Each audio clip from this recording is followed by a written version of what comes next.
ஹalleluya எல்லா கரங்களை வைத்து கர்த்தர் நாமத்தை உயர்த்துவோம் கர்த்தர் நாமத்தை உயர்த்துவதை பெற்றவர்கள் எல்லா கரங்களை வைத்து கர்த்தர் நாமத்தை உயர்த்துவோம் எல்லா கரங்களை வைத்து கர்த்தருடைய கரத்தை காட்டுவோம்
ஹalleluya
ஆமென் வை அந்தேரையா இந்த தலகிலே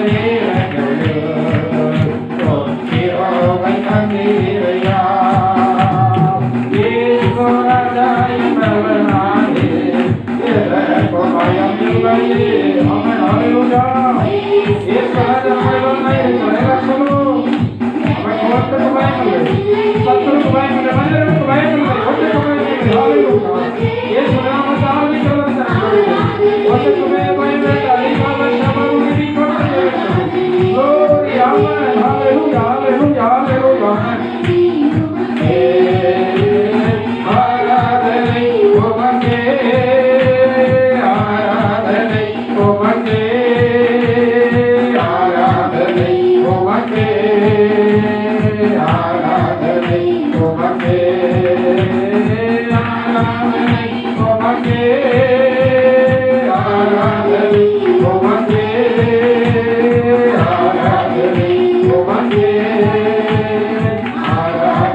ஜீவகாலமெல்லாம் நாங்கள் உமக்கு ஆராதனை செய்வோம் ஆண்டவரே. கர்த்தாவே, எங்கள் பலவீன நேரங்களில் எங்களுக்கு உதவி செய்த தேவன் நீங்கள் தான் ஆண்டவரே. கர்த்தாவே, எங்கள் சுரவீனங்களில் எங்களுக்கு உதவி செய்த தேவன் நீங்கள் தான் ஆண்டவரே. விக்கினங்கள் வந்ததான வேளையில் உம்முடைய சட்டைகள் மறைகளை வைத்து எங்களை பாதுகாத்ததான தெய்வமே நன்றியோடு சோத்தரிக்கிறோம். ஹல்லேலூயா, ஹல்லேலூயா. கர்த்தாவே, நன்றியோடு சோத்தரிக்கிறோம். கர்த்தருடைய நாமத்தை அமைதலோடு கூட நாம் மகிமைப்படுத்தும். ஒரு இருதய கர்த்தர் நாமத்தை மையப்படுத்தட்டும். பக்தன் தாவீது சொல்லும் போது என் ஆத்துமாவே கர்த்தரை ஸ்தோத்திரி என்று சொல்கிறார். அவர் செய்த உபகாரங்களை மறவாமல் ஸ்தோத்திரி என்று சொல்லி சொல்கிறார்.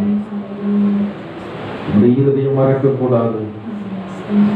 தேவன் செய்த செயலை நம்முடைய இருதயம் மறக்க கூடாது.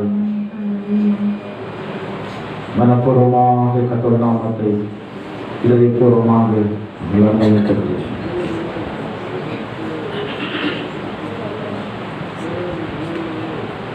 சோதரமாகவே.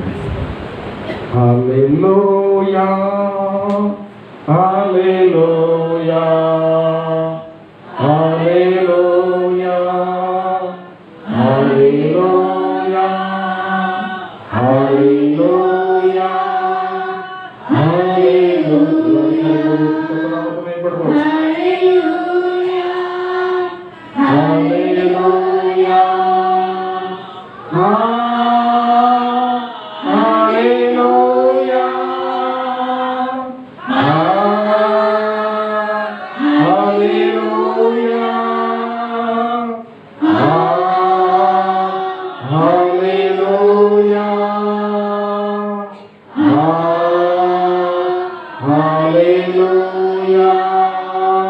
நன்றி இயேசுவே, நன்றி இயேசுவே, நன்றி இயேசுவே.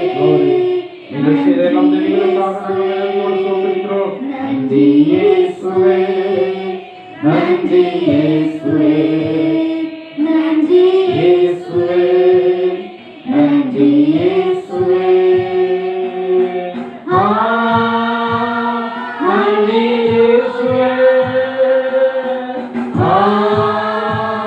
நன்றி இயேசுவே,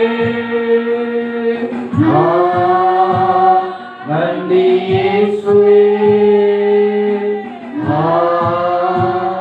நன்றி இயேசுவே, நன்றி இயேசுவே, நன்றி இயேசுவே,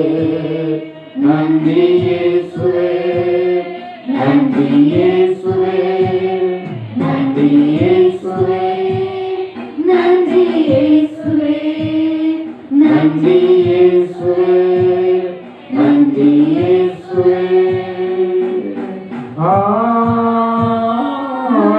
ஹல்லேலூயா, ஹல்லேலூயா, ஹல்லேலூயா, ஹல்லேலூயா, ஹல்லேலூயா.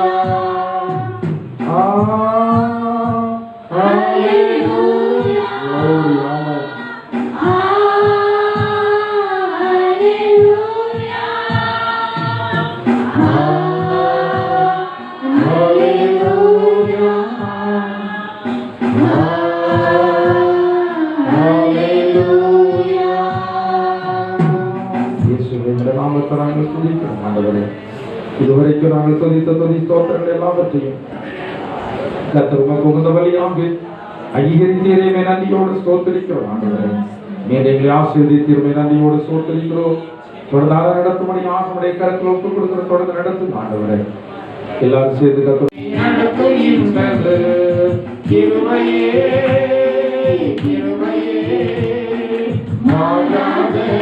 நல்ல கிருபையே, கிருபையே, கிருபையே, மாறாத நல்ல கிருபையே, உங்க கிருபை நான் என்னை தாங்குகின்றது, உங்க கிருபை நான் என்னை நடத்துகின்றது, உங்க கிருபை நான் என்னை தாங்குகின்றது, உங்க கிருபை நான் என்னை நடத்துகின்றது.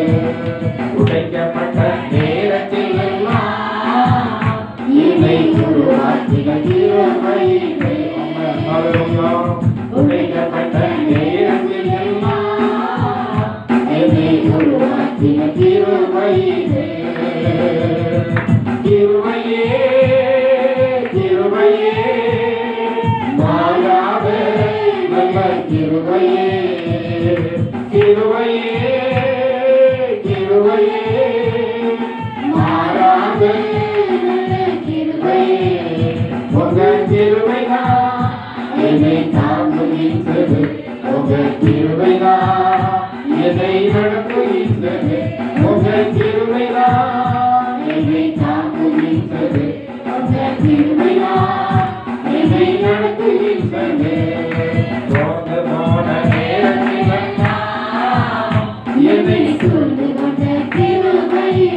ஜீவியத்தின் பாதையில் எல்லாம் என்னை உயர்த்தி வைத்த கிருபை இது. ஜீவியத்தின் பாதையில் எல்லாம் என்னை உயர்த்தி வைத்த கிருபை இது. கிருபையே கிருபையே நானாவே நல்ல கிருபையே கிருபையே கிருபையே நானாக நல்ல கிருபையே உங்க கிருபையா என்னை தாங்குகின்றது. உங்க கிருபையா என்னை நடத்துகின்றது. உங்க கிருபையா என்னை தாங்குகின்றது. உங்க கிருபையா என்னை நடத்துகின்றது. ஹல்லேலூயா ஹல்லேலூயா ஹல்லேலூயா. உட்காருங்க.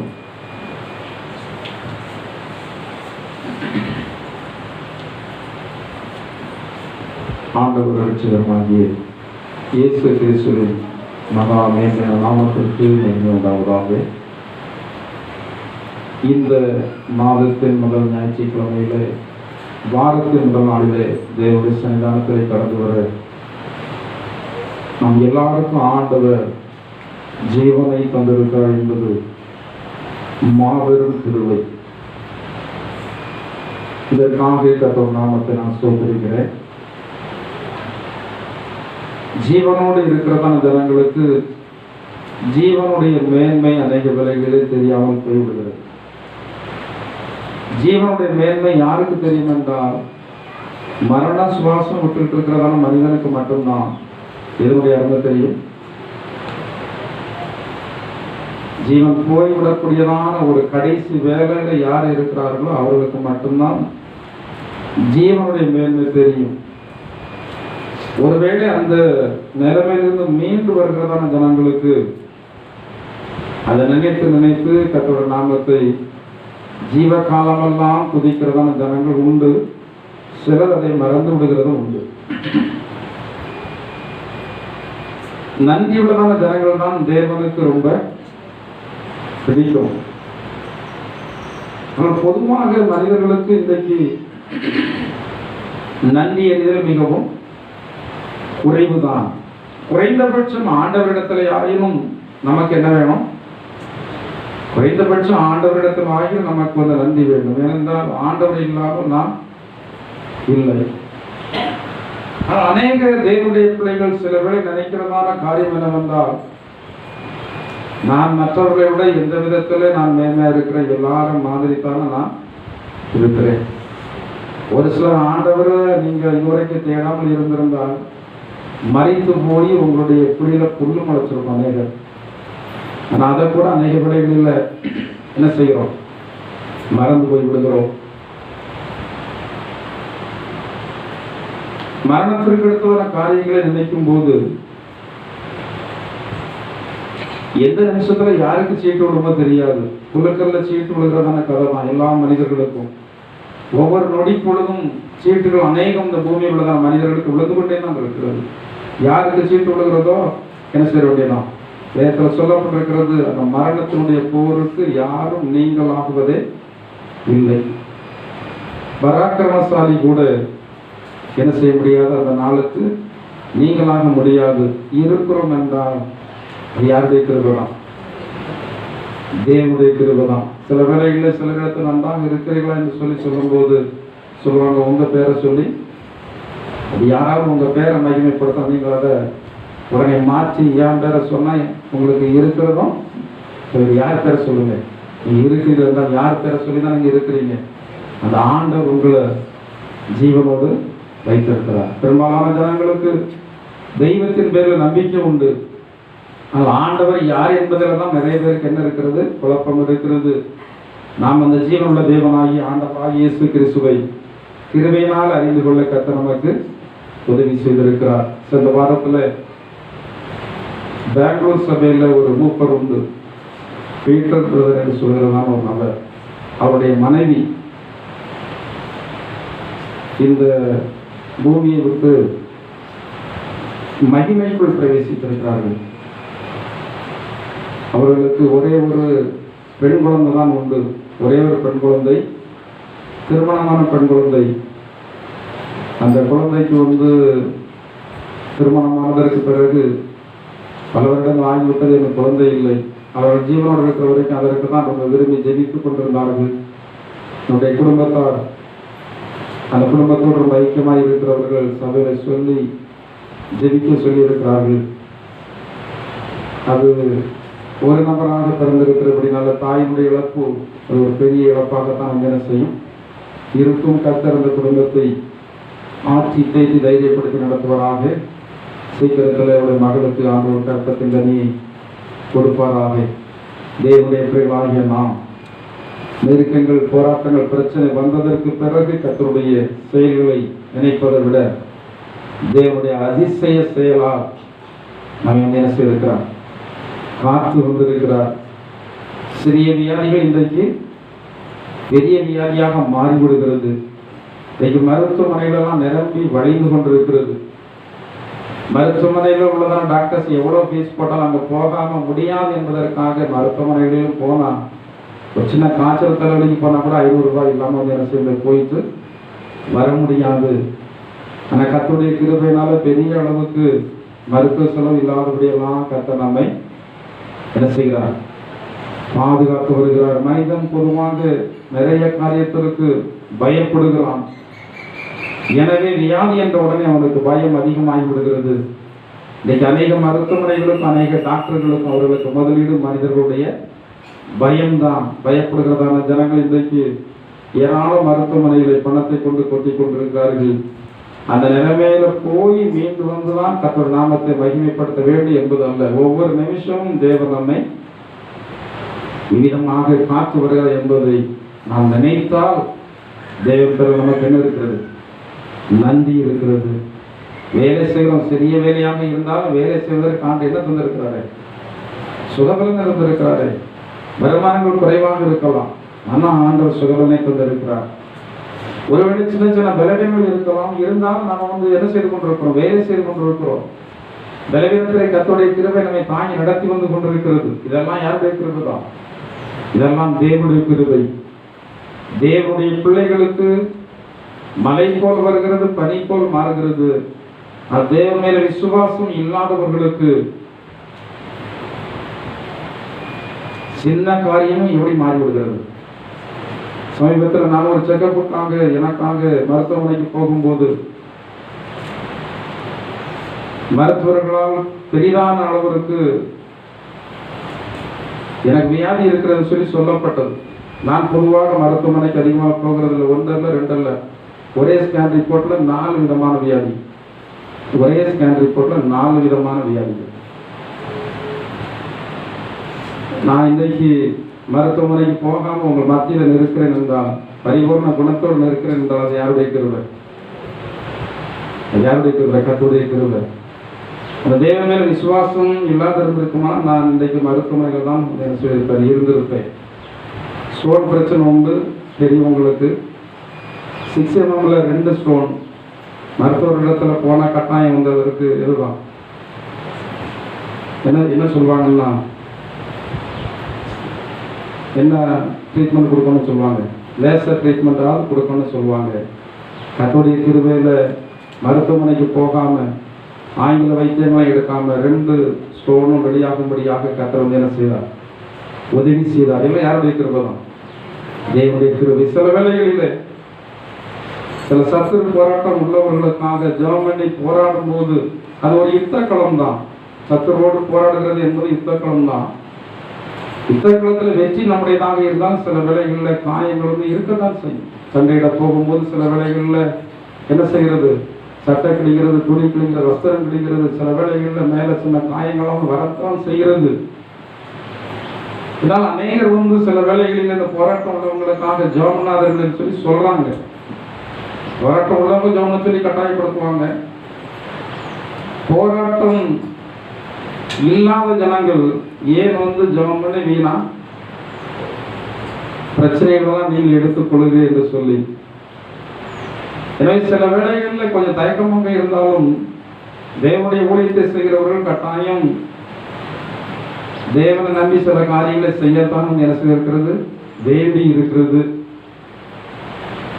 அப்படிப்பட்டதான பாதிப்பு சில வேளைகளில் பெரிய அளவிற்கு வரத்தான் செய்கிறது. என்றாலும் தேவனுடைய நாமத்தினால இவைகளை கடந்து போகிறோம். ஆனால் சில விடுதலையாகிறதான ஜனங்களுக்கு பிரயாசப்பட்டு தான் விடுதலை கிடைக்கிறது என்று தெரியவில்லை. எனவே அநேக சபைக்கும் நன்றி இல்லை, தேவனுக்கு நன்றி இல்லை, ஊழியருக்கும் நன்றி இல்லாமல் வந்து கடந்து போய்கொண்டே இருக்கிறாங்க. இருக்கிறவர்கள் அல்ல, வெளியே நிறைய பேர் வந்து ஜோமணி கொண்டு போய்கொண்டே வந்து இருக்கிறார்கள். சிலருக்கெல்லாம் விடுதலை லகுவாக வந்து கிடைக்கிறது. சமீபத்தில் ஒரு 2 வாரத்திற்கு முன்னாடி ஒரு நபர், நான் சொன்னேன்னு நினைக்கிறேன், சாட்சி 12ஆம் வகுப்பு படிக்கிறதான ஒரு பிள்ளை வீட்டில் இருக்க முடியல, ஒரே நெஞ்சு வலி, பயங்கர நெஞ்சு வலி, அழுகிறதுக்கு கூப்பாட கொடுக்குறது. அந்த பிள்ளை அழுகிறத பார்த்து தாயும் அழுகிறாங்க, தகப்பனும் அழுகிறாங்க. அந்த அளவுக்கு அந்த பிள்ளை என்ன செய்கிறது, வேதனைப்படுகிறது. முதல்ல ஃபோனில் ஜோம் பண்ணி அந்த நேரத்திலே தூங்கினதுன்னு சொல்லி சொன்னாங்க. அதுக்கப்புறம் 2 முறை வந்து அழைத்து கொண்டு வர சொன்ன, அழைத்து கொண்டு வந்தார்கள். ஜெர்மனி கொடுக்கப்பட்டது. இன்றைக்கு என்ன ஆகிட்டு, பரிபூர்ண விடுதலை ஆகிவிட்டது. அந்த நபர் பலருக்கு ஜோமன சொல்லி எனக்கு அழைத்து கொண்டு வந்திருக்கிறார்கள். நாம் அடிக்கடி நன்மை பெறுகிற ஜனங்கள் சொல்கிறது வந்து, நீங்க எதை கேட்கணும், சத்தியத்தை முதல்ல கேட்கணும். வெளியே இருந்து விடுதலை மட்டும் வாங்கிட்டு போய்கொண்டே இருக்கக்கூடாது. சத்தியத்தை வந்து கேட்க வேண்டும். யார் மூலமாக விடுதலை தருகிறாரோ அவர்கள் மூலமாக சத்தியத்தை கேட்க வேண்டும் என்பதற்கு தான் ஆண்டு விடுதலை தருகிறார். சில இடங்களில் பெரிய பெரிய ஊழியக்காரர்களெல்லாம் போய்கொண்டு வருகிறார்கள். 10,000, 20,000, 50,000 பேர் கூடுகிறதான இடத்தெல்லாம் போய்விட்டு விடுதலை கிடைக்காம வந்து ஜெபித்து அநேக ஜனங்கள் போய்கொண்டு தான் இருக்கிறார்கள். என்னாலும் சபையில வந்து உபதேசத்தை கேட்பதற்கு இன்றைக்கு ஜனங்களுக்கு என்ன இல்லை, விருப்பம் இல்லை. ஆண்டவர் கொடுக்கிறதான விடுதலை எல்லாமே, இந்த விடுதலை பெறுகிறவர்கள் ஆண்டவர் மேல நம்பிக்கை விசுவாசம் உடையவர்களாக என்ன செய்யணும், மாற வேண்டும். விசுவாசம் இருக்கிறவர்கள் இந்த விசுவாசத்துல வளரணும். தேவ மேல் அன்பு இல்லாதவர்கள் தேவ மேல் அன்புள்ளவர்களாக மாறணும். அன்பு இருக்கிறவங்க இன்னும் அன்பில பரிபூர்ணப்படணும். இதற்காகத்தான் ஆண்டவர் அவருடைய பிள்ளைகள் மூலமாக என்ன செய்கிறார், நன்மை செய்கிறார். அவருக்கு சனாபதியாக இருக்கிறத நானும் அதை நினைத்து அதை விரும்பிதான் விடுதலை கர்த்தருடைய நாமத்தினாலே ஆண்டவரிடத்தில் கேட்டு பெற்றுக் கொள்கிறோம். அந்த காரியத்தை உணர்ந்து நடக்கிறதான ஜனங்களை கர்த்தர் மீண்டும் ஆசீர்வதிக்கிறார். எனவே தேவனுடைய பிள்ளைகள் ஆகிய நீங்கள் கர்த்தருடைய ஊழியத்திற்காக கர்த்தருடைய நாமத்தை துதியுங்கள். கர்த்தருடைய நாமத்திற்காக அதிகமாக ஜெபியுங்கள். கர்த்தர் தாமே இதை ஆசீர்வதித்து தருவாராக. அந்த வேளையிலே கர்த்தருடைய வார்த்தைக்கு நேராக நம்முடைய சிந்தையை திருப்புவோம். 1 கொரிந்தியருடைய புத்தகம், கொரிந்தியருக்கு முதலாவது நிறுவனம் 9வது அதிகாரம் 24 வசனங்கள் வாசிப்போம். பந்தய சாலையில் ஓடுகிறவர்கள் எல்லாரும் ஓடுவார்கள், ஆனாலும் ஒருவனே பந்தயத்தை பெறுவான் என்று அறிவீர்களா? நீங்கள் பெற்றுக் கொள்ளத்தக்கதாக ஓடுங்கள். கர்த்தருடைய நாமத்திற்கு மகிமை உண்டாவதாக. நீங்கள் பெற்றுக் கொள்ளத்தக்கதாக ஓடுங்கள். இவ்விதமாக இந்த ஓட்ட பந்தயத்தில் பங்கெடுக்கிறதான ஜனங்கள் சிலர் ஒரு கடமைக்காக பங்கெடுப்பார்கள். இந்த ஓட்டப்பந்தயத்தை நீங்கள் பார்த்தவர்களுக்கு தெரியும், நீண்ட தூரம் ஓட்டப்பந்தயத்தை பார்த்தவர்களுக்கு தெரியும். ஒரு சிலர் மட்டும்தான் கடைசி வரைக்கும் ஸ்தலம் போய் சேருவார்கள். அநேகரால் ஸ்தலம் போய் என்ன செய்ய முடியாது, சேர முடியாது. இந்த ஸ்தலம் போய் சேர முடியாமல் இருப்பதற்கான காரணம், ஒரு மனிதன் ஓடும் போது, சரீர பிரகாரமான ஒரு ஓட்டப்பந்தயத்துல ஒரு மனிதன் ஓடும் போது அவனால் ஏன் அந்த கடைசி இலக்கை போய் அடைய முடியவில்லை என்றால், அவனுக்கு என்ன இல்லை, சரீரத்துல பலம் இல்லை, ஸ்ட்ரென்த் இல்லை. சிலருக்கு பலம் இருந்தாலும் ஸ்ட்ரென்த் இருந்தாலும் ஓடுவதற்கு என்ன இல்லை, விருப்பம் இல்லை. வேதத்தில் சொல்லப்பட்டிருக்கிறது, தேவனுடைய பிள்ளைகளாகிய நாம் எல்லாரும் வாழ்க்கை என்பதான ஒரு ஓட்ட பந்தயத்தில் ஓடிக்கொண்டேதான் இருக்கிறோம். எல்லா மனிதர்களும் ஓடிக்கொண்டேதான் இருக்கிறோம். இந்த ஓட்டம் என்றைக்கு முடியும் என்பது நமக்கு என்ன செய்யாது, தெரியாது.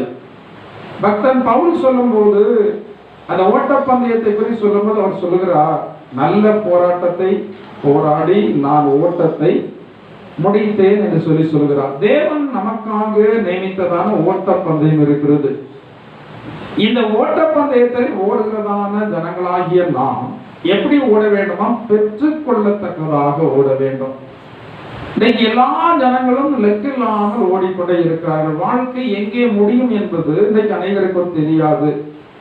வேதத்தில் சொல்லப்பட்டிருக்கிறது, நீதிமான் தன் மரணத்திலும் நம்பிக்கை உள்ளவனாக இருக்கிறான். இந்த நீதிமானுக்கு மரணத்துல என்ன நம்பிக்கை இருக்கிறது என்றால், நான் மரணம் அடைந்தால் நான் தேவனோடு கூட நித்திய காலமாக நித்திய ராஜ்யத்தில் இருப்பேன் என்றுதான் ஒரு விசுவாசம். தேவன் மேல நம்பிக்கை இருக்கிறதான ஜனங்களுக்கு, தேவனுக்காக ஓடுகிறதான ஜனங்களுக்கு இருக்கிறது. இந்த சபையில கடந்து வருகிறதான எல்லா ஜனங்களுமே இந்த ஓட்டப்பந்தயத்தை ஓடி முடிக்க வேண்டும் என்று சொல்கிறதான எண்ணம் உடையவர்கள் என்று சொல்லிவிட முடியாது. பலதரப்பட்டதான ஜனங்கள் சபையில கடந்து வருகிறார்கள். நீங்கள் என்ன நோக்கத்தோடு கடந்து வருகிறீர்களோ யாருக்கு தான் தெரியும், ஆண்டவருக்கு தான் தெரியும். மனிதனுடைய வாழ்க்கை என்பது மிக மிக குறுகினதான வாழ்க்கை தான், நீண்ட வாழ்க்கையெல்லாம் கிடையாது. மனிதனுக்கு குறுகினதான வாழ்க்கை. வேதத்தில் சொல்லப்பட்டிருக்கிற ஸ்திரீகளிடத்தில் பிறந்தவன் வாழ்நாள் குறுகினவன். அந்த குறுகினதான வாழ்க்கையிலையும் மனுஷனுக்கு சஞ்சலம் நிறைந்துதான் காணப்படுற. சஞ்சலம் இல்லாத வாழ்க்கை யாருக்குமே இல்லை. இந்த பூமியில வாழ்கிறதான எல்லா மனிதர்களுக்கு நேரிடுகிறது போல தேவனுடைய பிள்ளைகளாகிய நமக்கு சோதனைகள் வரத்தான் செய்கிறது. அதுவே வேதத்தில் சொல்லப்பட்டிருக்கிறது, நீதிமானுக்கு வரும் துன்பங்கள் நிறைய இருக்கிறது. நீதிமன்றங்களாகிய தேவனுடைய பிள்ளைகளுக்கு துன்பங்கள் அதிகமாக இருக்கிறது. ஆனால் அந்த துன்பங்களை நினைத்து நாம் கலங்கிவிடக்கூடாது. வேதத்தில் சொல்லப்பட்டிருக்கிறது, அவைகள் எல்லாவற்றிலும் கர்த்தர் நம்மோடு கூட நிற்கிறார் என்பதுதான் நமக்கு மகா பெரிய பலம். தேவனுடைய பிள்ளைகளாகிய இஸ்ரவேல் ஜனங்கள் எந்த இடத்திலே கடந்து போனாலும் தேவனுடைய பலத்த கரம் அவர்களோடு இருந்தது. அந்த தேவனுடைய பலத்த கரம் அவர்களோடு இருந்தபடினால அவருடைய சத்துருக்கள் அநேக பேருக்கு தேவனால் பயங்கரமான காரியங்கள் எல்லாம் நடந்தது என்று வேதத்தில் சொல்லப்பட்டிருக்கிறது. தேவனுடைய பிள்ளைகளாகிய நமக்கும் அநேக துன்பங்கள் உண்டு, அநேக உபத்திரவங்கள் உண்டு. துன்பங்கள் இல்லாத வாழ்க்கை மனிதர்களுக்கு இல்லை. துன்பம் இல்லாமல் இருந்தால் இன்னைக்கு மனிதர்கள் யாரும் தேட மாட்டாங்க, யாரும் தேட மாட்டாங்க, தேவனை தேட மாட்டாங்க. நான் தேவனுடைய சன்னிதானத்திலே, ஆண்டவரே துன்பம் எனக்கு வரக்கூடாது என்று சொல்லி ஜெபிக்க வேண்டும். அது ஒரு நல்ல ஜெபம் கிடையாது. தேவனிடத்தில் ஜெபிக்கிறதான ஜெபம் நல்ல ஜெபமாக இருக்க வேண்டும். துன்பப்பட வேண்டியது நமக்கு அவசியம்தான். அநேக துன்பங்கள் நம்முடைய வாழ்க்கையில் வருகிறது. இவர்களை கொண்டுதான் துன்பம் வர வேண்டியதான வரமுறை கிடையாது. யாரை கொண்டும் எந்த சூழ்நிலைகளிலையும் எங்க இருந்தோம் நமக்கு என்ன வரும், துன்பம் வரும். பக்தன் பவுல் சொல்லும் போது அவர் சொல்லுகிறார், நான் எப்பக்கத்தில் நெருக்கப்பட்டாலும் என்ன செய்கிறதில்லை, ஒடுங்கி போகிறதில்லை. இந்த பக்தன் பவுலுக்கு நிறைய துன்பங்கள் வந்தது. அவனுடைய சகோதரர்கள் அவனுக்கு ஒரு துன்பத்தை கொடுத்தார்கள், அவனுடைய இனத்தார் அவனுக்கு ஒரு துன்பத்தை கொடுத்தார்கள், அவனுடைய சொந்த ஜனங்கள் அவனுக்கு ஒரு துன்பத்தை கொடுத்தார்கள். ஒரு நாளில் அவனை நேசித்ததான ஜனங்கள் எல்லாம் அவனுக்கு துன்பத்தை நினைச்சு கொடுத்தார்கள். அவர் சொல்றாரு, கிறிஸ்துவனுடைய அன்பை விட்டு நம்மை கிறிஸ்துவனுடைய அன்பை விட்டு நம்மை பிரிப்பவர் யார்? கிறிஸ்துவின் பேர்ல யாருக்கு அன்பு இருக்கிறது? உங்களுக்கு அன்பு இருக்கிறதா? உங்களுடைய அன்பை நீங்கள் எதை வைத்து அடையாளப்படுத்திக் கொண்டிருக்கிறீர்கள்? உங்களுடைய அன்பின் அளவை நீங்கள் எதை வைத்து அளந்து கொண்டிருக்கிறீர்கள்? தேவன் பேர்ல நான் அன்பாய் இருக்கேன்னு சொல்றதான சில ஜனங்கள் இருக்கிறார்கள், நினைத்துக் கொண்டிருக்கிறார்கள். தேவனுடைய அன்பு எவ்விதத்திலே உங்களிடத்திலே வெளிப்பட்டு கொண்டிருக்கிறது. இந்த தேவனுடைய அன்பு இருக்குமானால் நீங்கள் சும்மா அமைதலாக இருக்க முடியாது. மனுஷன் இந்த உலகத்தினுடைய இந்த கொஞ்ச நாள் வாழ்க்கைக்காக அவன் போராடுகிறதான போராட்டம் மிக அதிகமாக போராடி கொண்டிருக்கிறான். ஆனால் தேவனுடைய பிள்ளைகளாகிய நாம் இந்த உலகத்தினுடைய காரியங்களை மட்டும் போராடி பெற வேண்டியதான காரியத்தை பெற முடியாமல் போய்விடக்கூடாது. எனவே பெற்றுக்கொள்ளத்தக்கதாக என்ன செய்யணும்? ஓட வேண்டும். நான் ஓடுகிறதான அந்த ஓட்ட பந்தயத்துல, நான் கிறிஸ்துவுக்காக வாழ்கிறதான அந்த வாழ்க்கையில இந்த ஓட்டத்தை நிறுத்தும்படியாக நிறைய சக்திகளும் என்ன செய்கிறது? குறுக்கிடுகிறது. சாத்தான் நாம் தேவனுக்காக ஓடுவதற்கு ஒருபோதும் என்ன செய்கிறது? விடுகிறது இல்லை. ஒருவேளை நீங்கள் முன்னாட்களிலே ஆண்டவருக்காக நீங்கள் வாழ்ந்திருப்பீங்க, ஆனா இடைநாட்களிலே நீங்கள் ஆண்டவருக்காக வாழ முடியாமல் சோர்ந்து தளர்ந்து போய் ஜெபிக்க முடியாமல், வேதத்தை வாசிக்க முடியாமல், உபவாசம் இருக்க முடியாமல், ஆண்டவருக்காக கொடுக்க முடியாமல், கிறிஸ்துவர்களிடத்தான காரியங்கள் நீங்கள் சோர்ந்து போய் இருந்திருப்பீர்கள். பழையபடி நீங்கள் அந்த காரியத்தில் முன்னேற வேண்டும் என்று சொல்லி நினைத்தால் சாத்தான் எப்போதும் உங்களுக்கு எப்படி இருப்பான்? இப்படிதான் இருக்கும். இப்ப நினைச்சு பாருங்க, உபவாசம் இருக்கணும் நீங்க யார் இடத்துல சொல்லிவிட்டா கூட உங்களோட உபவாசம் இருக்க யாரும் விடுறது இல்லை.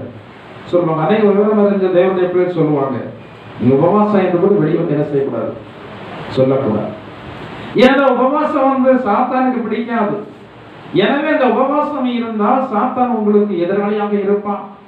நீங்கள் மற்ற நபரிடத்துல நான் வேதத்தை வாசிக்கிறேன் நீங்கள் சொல்லக்கூடாது. வேதத்தை நான் வாசிக்க போறேன்னு சொல்லி சொன்னால் சாத்தான் உங்களுக்கு எதிராளியாக இருப்பான். இனிமேல் நான் ஆராதனைக்கு ஒழுங்காக போகிறேன், இது சாத்தானுக்கு தெரிந்தால் அதற்கு என்ன கொடுக்கிறான்? இடையூறை கொடுக்கிறான். இவ்வளவு நாட்கள் கர்த்தருடைய ஆசீர்வாதத்தை நான் இழந்து போய்விட்டேன், இனிமேல் கர்த்தருடைய பங்கை நான் வஞ்சிக்கவன் ஆண்டோரு கொடுக்க நினைத்தாலே சாத்தான் அநேக விதமான செலவுகளை நமக்கு என்ன செய்கிறான்? கொண்டு வருகிறான்.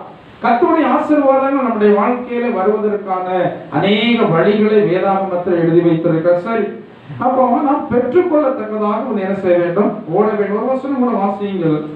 அப்போஸ்தலர் நடவடிக்கைகள் 20ஆம் அதிகாரம் 24ஆம் வசனத்தை வாசியுங்கள்.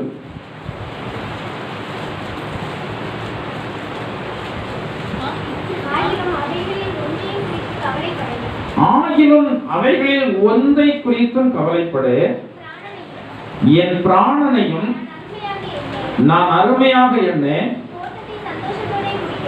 என் ஓட்டத்தை சந்தோஷத்தோட முடிக்கவும் தேவனுடைய கிருபையின் சுவிசேஷத்தை பிரசங்கம் பண்ணும்படிக்கு நான் கர்த்தராகிய இயேசுவினிடத்தில் பெற்ற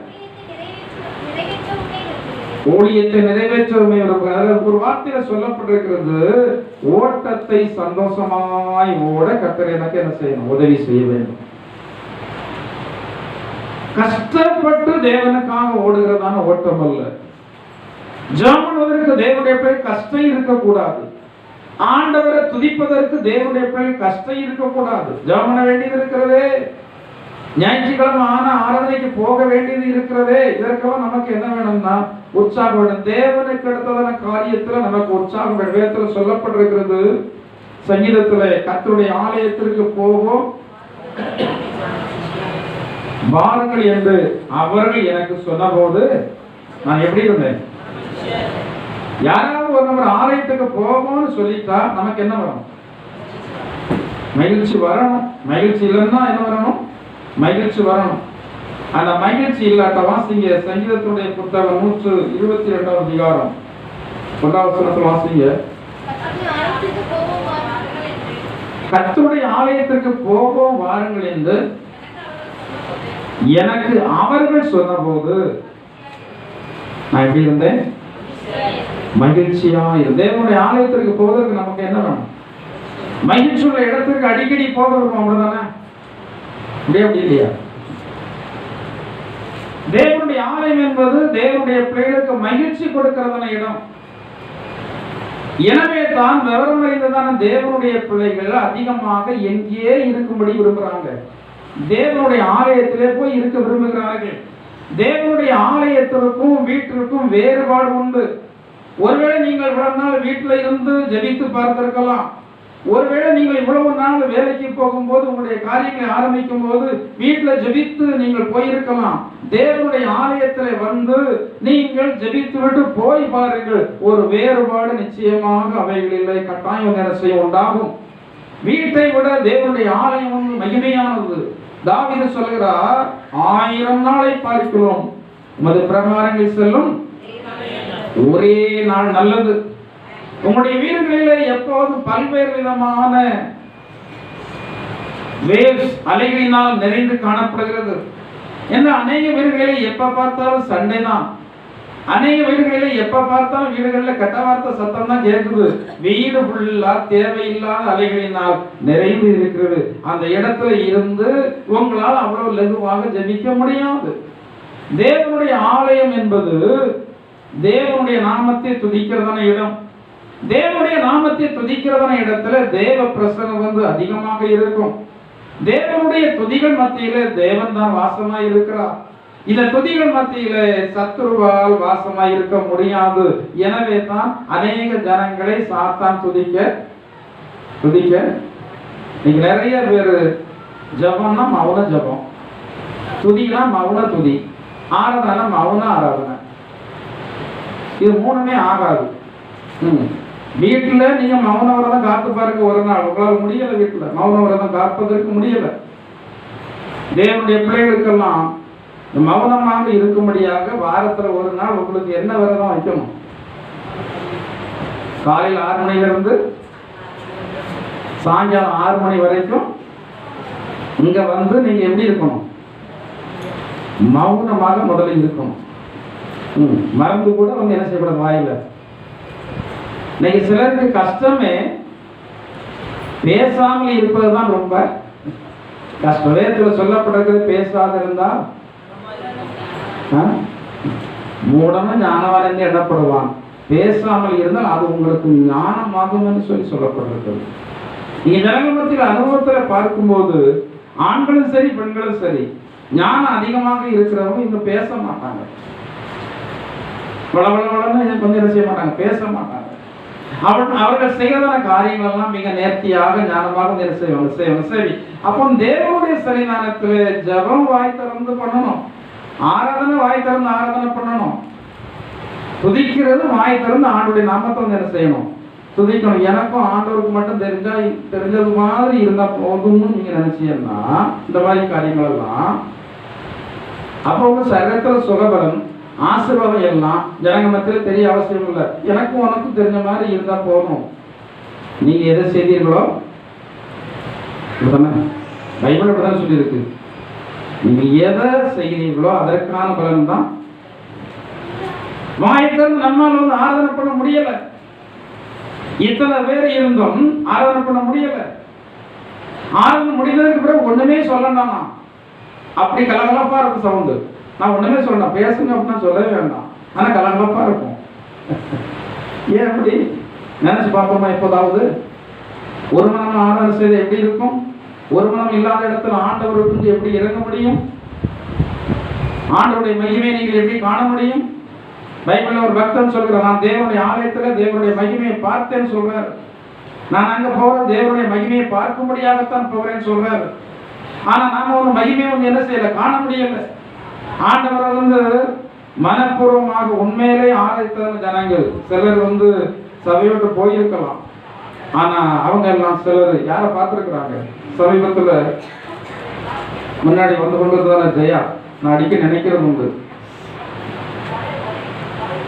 வந்தவங்க நிறைய பேர் போயிடுவாங்க, நினைக்க மாட்டாங்க. ஆனா நிறைய வேலை நினைக்கிறது உண்டு, நினைச்சு ஜோம்ன்றதும் உண்டு. நம்ம ஜோம்ன்றதான காரியத்தை கால தாமதமானால் யார் செய்வோம்? யார் செய்வோம்? நான் அன்னைக்கு வேலைகளில் ரொம்ப வந்து இவ்வளவு நாள் ஜெபித்தா இத்தனை வருஷத்துக்கு பிறகு நடந்திருக்கிறது. எனக்கு ஒரு நண்பன் உண்டு, சின்ன அதாவது 2ஆம் கிளாஸ் 3ஆம் கிளாஸ் படிக்கும்போது உள்ள நண்பன். நான் கன்னியாகுமரி டிஸ்ட்ரிக்ட்ல ஒரு பாஸ்டர் வீட்டில் வந்து படித்தேன். ஆனால் அந்த நேரத்தில் நான் படித்ததான இடத்துல சபை வந்து எனக்கு சபையில் தான் படித்தேன். அது எனக்கு வீடு இல்லை, அது வந்து எனக்கு சப்ஜெக்ட் மாதிரி. நான் படித்த இடம் 2ஆம் கிளாஸ் வந்து 8ஆம் கிளாஸ் வரைக்கும் நான் ஜெயிலுக்குள்ள தான் இருந்தேன். ஏன்னா அவ்வளோ ஸ்ட்ரிக்ட், ஃப்ரெண்ட்ஷிப் இருக்கக்கூடாது. 4 மணி கரெக்டாக முடிஞ்ச வீட்டில் இருக்கணும். காலையில் வந்து கரெக்டாக டைமுக்கு தான் வந்து போகணும். யாராவது ஃப்ரெண்ட்ஸ் வீட்டில் தேடி வந்துட்டாங்க, அன்றைக்கி எனக்கு அடி கிடைக்கும். எனக்கு எவ்வளோ வயதுல ஒரு பிறப்பு வச்சிருப்பார் அந்த பாஸ்டர் அப்போ. ஆனால் அந்த அடிமைத்தனத்துக்குள்ளே நான் இருக்கும்போது எனக்கு ஒரு நண்பன், அந்த பையன் ஆள் நல்லா அழகாக இருப்பான். அழகானவங்க அழகு இல்லாதவங்கிட்ட பேசி பழக மாட்டாங்க பொதுவாக. ஏன்னா அவங்களுக்குள்ள அந்த கலரு அழகு அப்படி ஒரு எண்ணம் இருக்கும். அதெல்லாம் ஒன்றுமே கிடையாது. அழகு, பணம், பொருள் இதெல்லாம் ஒன்றுமே கிடையாது. அதெல்லாம் நஷ்டமும். இப்போ அந்த மாதிரி அவ்வளோ ஆள் அழகாக இருப்பான். ஆனால் நான் அப்போ ரொம்ப ஒல்லியாக, ரொம்ப கருத்து, ஒரு மாதிரி இருப்பேன். எனக்கு அவ்வளோ ஃப்ரெண்டாக இருப்பான். அவன் வீட்டுக்கு தெரியாமல் கூட்டிகிட்டு போவான். அவன் மட்டும் இல்லை, அவங்க வீட்டில் உள்ளவங்கெல்லாம் எனக்கு அவனோட பிறந்ததான சகோதரிகள், தாய் தகப்பன பாவம் பார்த்து, ஐயோ யார் பெற்ற பிள்ளையோ, அம்மா அப்பா யாருன்னு தெரியாது, எனக்கு தெரியும், அவனுக்கு தெரியாது.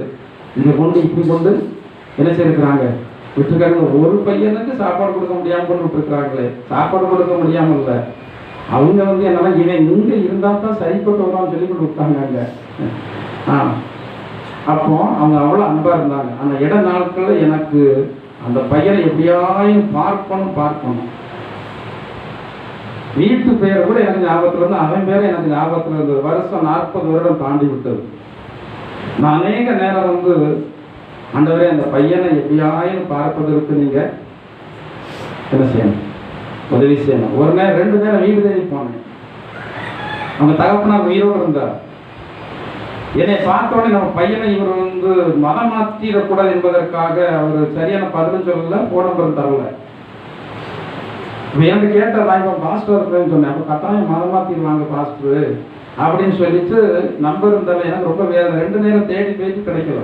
ஆனால் ஆண்டவரத்தில் வந்து என்ன செய்யறேன், ஜெபம் பண்ணினேன். ஆண்டவரை எப்படி ஆயினும் சாப்பிட்றதுக்குள்ளால அந்த ஃப்ரெண்டை வந்து என்ன செய்யணும், பார்க்கணும் அப்படின்னு பல நாட்கள் நான் ஜெபம் பண்ணது உண்டு.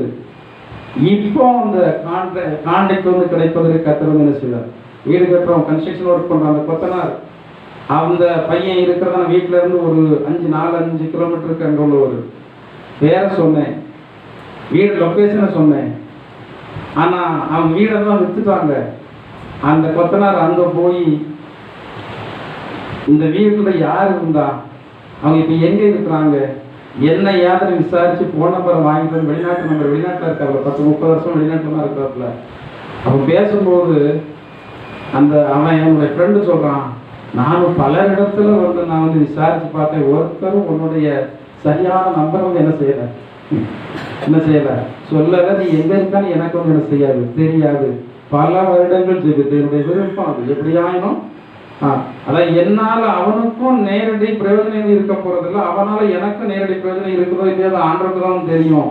என்னன்னா அந்த நாளில் பழைய 40 வருடத்திற்கு முன்னதாக அந்த ஃப்ரெண்டு என்மேல் வைத்ததான அன்பு அது என்னை நெருக்கி ஏவுகிற அப்படின்னா நான் ஜெபித்தேன். என்ன கிடைச்சிருக்கு, ஒரு கான்டாக்ட் கிடைத்திருக்கிறது.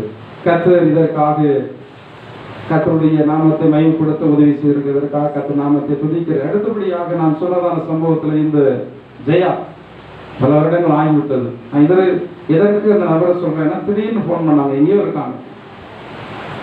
அவங்க சொன்னாங்க, நானும் பண்ண நினைச்சுதான் பார்த்தேன், ஃபோன் நம்பர் தொலைச்சிட்டேன். ஃபோன் நம்பர் ஏன் ஃபோன் நம்பர் ரொம்ப லகுவான நம்பர், 110 113 முடிஞ்சு 110 113.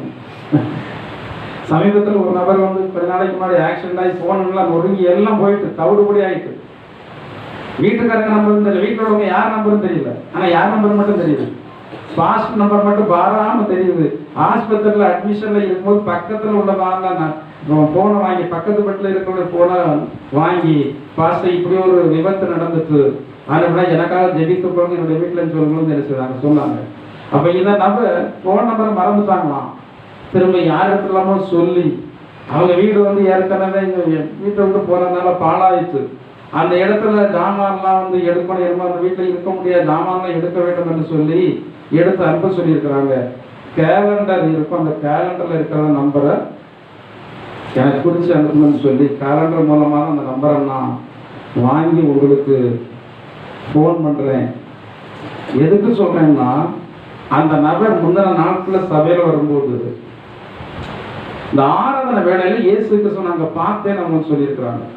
ஒரு முறை இல்லை, அநேக முறை சொல்லியிருக்கிறாங்க. ஆராதனை நன்றாக நடந்து கொண்டு இருக்கும்போது அந்த நபர் கண்ணை திறக்க மாட்டாங்க. இன்னைக்கு நிறைய பேர் கண்ணை திறந்துட்டு இருக்காங்க. அது நம்ம பையன்மாருக்கு எதுக்கு தான் வெட்கப்படனே தெரியல. பையன்மாருக்கும் பிள்ளைகளுக்கு எதுக்கு தான் வெட்கப்படனே தெரியல. கையை வைத்து ஆராதனை பண்ணுங்கன்னு இதுக்கு வெட்கப்படனே, நீ கையை வைக்கணும்னு பக்கத்தில் பார்த்த உடனே ஏன்னா தண்டனையே கொடுத்துருவாங்க. இப்படி பார்க்காங்க. இங்கேயும் சரி அங்கேயும் சரி. என்னன்னா, நீங்க கையை வைக்கணும், உங்களை பார்க்கணும். எப்போதுமே நினைக்கணும், அடுத்தவங்க நம்ம ஃபாலோ பண்ணக்கூடாது.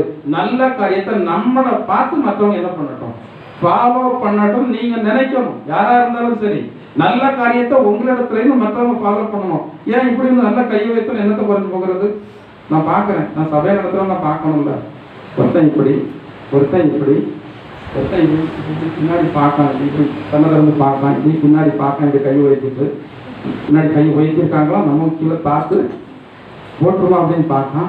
இங்கேயும் அதே மாதிரி எல்லாம் அந்த பிராமட்ட கண்ண மாதிரி ஆறாவது நல்லா நடந்துட்டு இருக்கு. இப்படி கண்ணை வச்சு இப்படி இப்படி இப்படி இப்படி பண்ணிக்கிட்டு இருக்கிறாங்க. என்ன இல்லை ஆராதனை எப்படி அவங்க ஜீவன் இருக்கும். அதே மாதிரி தான் நீங்களும் ஆராதனை என்று சொல்லி சொன்ன உடனே அந்த ஆராதனைக்கு நீங்கள் ஒத்துழைத்தால் தான் அந்த ஆராதனையில் தேவனுடைய பிரசனம் இறங்கும். அந்த தாவீது ஆராதனை முறைமைகளே ஏற்படுத்தி வைத்திருந்தார். அவர் மரிப்பதற்கு முன்னாடி, தேவனுடைய ஆலயத்தை கட்டுவதற்கு முன்னாடி ஆராதனை முறைமைகள் எல்லாம் ஏற்படுத்தி வைத்திருந்தார். அதற்கான இசைக்கருவிகள் இப்படி இருக்கணும், அதற்கான வஸ்திரங்கள் இப்படி இருக்கணும், அதற்கான நபர்கள் இப்படி இருக்கணும். இவர்கள் இந்த பாடல்கள்லாம் நன்றாக படித்து அதில் தேர்ச்சி பெற்று தேவனுடைய சன்னிதானத்தில் வந்து என்ன செய்யணும், பாடம். நம்ம சபையில கொயரை ஏற்படுத்திவான்னு பார்த்தா உண்டான காரியத்திற்கே என்ன இல்லை. சில சபைகள்ல அது கௌரவமா நிறைய பேர், என் பையன் கொயர்ல இருக்கான், அது ரொம்ப கௌரவமா சொல்லுவேன், என் பையன் கொயர்ல இருக்கான். அது கொயர்ல இருக்கிறவங்க நிறைய பேர் செட்டில் தான் இருப்பாங்க. சிலர் தண்ணி அடிப்பான், கொயர்ல இருக்கிறாங்க, சிலர் தண்ணி அடிப்பான், இந்த சுமப்பம் எல்லாம் பண்ணுவான். ஆனா பெற்றோர்கள் அப்படியாயும் திருந்துட்டோம் அப்படின்னு சொல்லி கொயர்ல அவங்கள முயற்சி செய்யறாங்க, சேர்த்து விட்டுருவாங்க. கொயர்னா என்னது? பாடகர் குழு. நானும் நினைச்சுதான் பார்க்கேன் பாடகர் குழு வரும்னு. என் விருப்பம் நிறைவேறுமோ, செத்ததுக்கு பிறகுதான் ஆவியில தான் பார்க்கணுமோ. நம்ம கஷ்டப்பட்டு ஒரு சபை கட்டும்போது ஆண்டவர் ஆவியில இருந்து பார்ப்பதற்கு உதவி செய்வார். பரவாயில்ல, உன் காலம் சென்றாலும் நீ இருக்கிற வரைக்கும் இந்த ஜனங்கள் இப்பதான் இருந்தாங்க. உன் காலம் போனதுக்கு பிறகு பாரு, இப்பதான் நல்லா இருக்காங்க அப்படின்னு பார்ப்பதற்கு உதவி செய்யறாரோ தெரியல. கிறிஸ்தவ ஜீவியத்துல நீங்கள் நாளுக்கு நாள் வளர்ந்து பெறும். அப்போ ஓட்டத்தை ஓடுகிறதுல என்ன வேணுமா? சந்தோஷம். தேவனுக்கு எடுத்த காரியங்கள சந்தோஷம். சபைக்கு வரணுமா? என்னது? சந்தோஷம். கட்டாயத்தில் அல்ல. நீங்க நிறைய பேர் கட்டாயத்துல எங்க கொண்டு வர வேண்டியது இருக்கிறது, சபையில கொண்டு வர வேண்டியது இருக்கிறது. ஒரு பையன் கட்டாயத்துல வந்து ஸ்கூலுக்கு போறான்னா எப்ப கட்டாயத்துல போவான்? 1ஆம் கிளாஸ், 2ஆம் கிளாஸ், 3ஆம் கிளாஸ், 4ஆம் கிளாஸ் இதுல வந்து கட்டாயத்துல போவாங்க. ஆனா கொஞ்சம் வருஷங்கள் ஆகும்போது ஒருவரை ஒருவர் பார்த்து பார்த்து இவனுக்கு என்ன வர ஆரம்பிச்சிடும், உற்சாகம் வர ஆரம்பிச்சிடும். மேல் படிப்பு படிக்கிறதான பிள்ளைகளெல்லாம் பார்த்தா இந்த நல்லா படிக்கிறதான பிள்ளைகள்லாம் படிக்கிறவங்களோட சேர்ந்து இருப்பாங்க. இது அவர்களோடு சேரும்போது அவர்களை பார்த்து பார்த்து சிலர்லாம் படிக்கிறத பார்த்து ஆச்சரியமா இருக்கும். சாப்பாடு கூட வேணாம் சிலருக்கு, ராத்திரியும் பகலும் படிப்பு படிப்பு படிப்பு. நம்மளுடைய இந்தியா தேசத்துல ஒரு குறிப்பிட்ட சமுதாயம் உண்டு.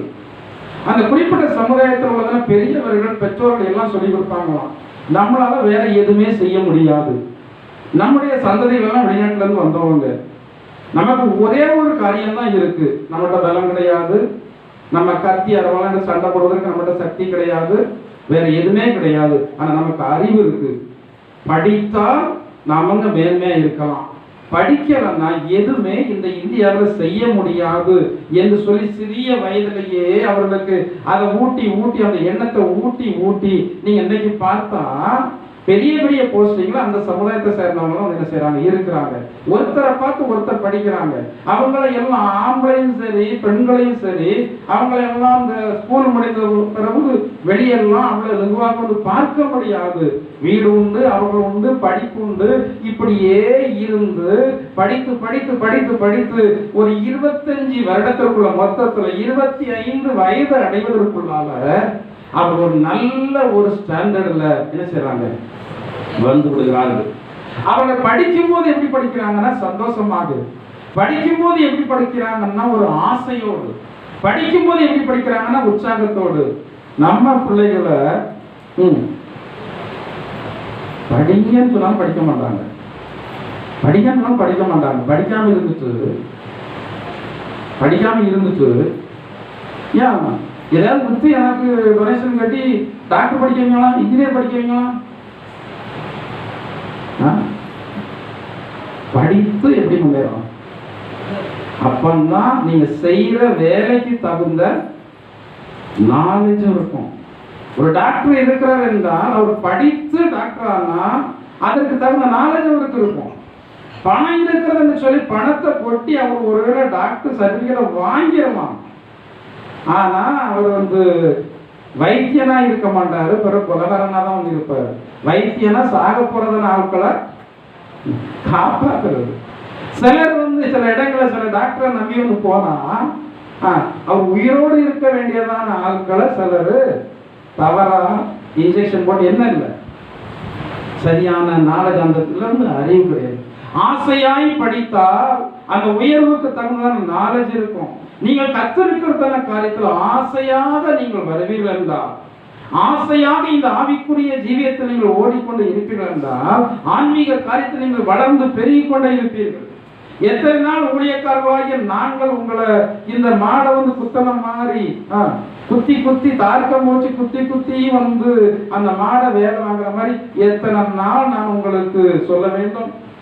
ஆராதனைக்கு நேரத்தோடு வாங்க, ஆராதனை கட்டாயம் வாங்க, இடநாள் கூட்டத்துக்கு கட்டாயம் வாங்க, உபவாசத்துக்கு கட்டாயம் வாங்க அப்படின்னு நான் எத்தனை நாள் உங்களுக்கு சொல்ல வேண்டும்? என்ன இல்லை, கத்திரிக்கிறதான காரியத்துல சந்தோஷமாக அந்த காரியத்தை செய்ய என்ன இல்லை, விருப்பம் இல்லை. அடுத்தபடியாக வாசியுங்கள்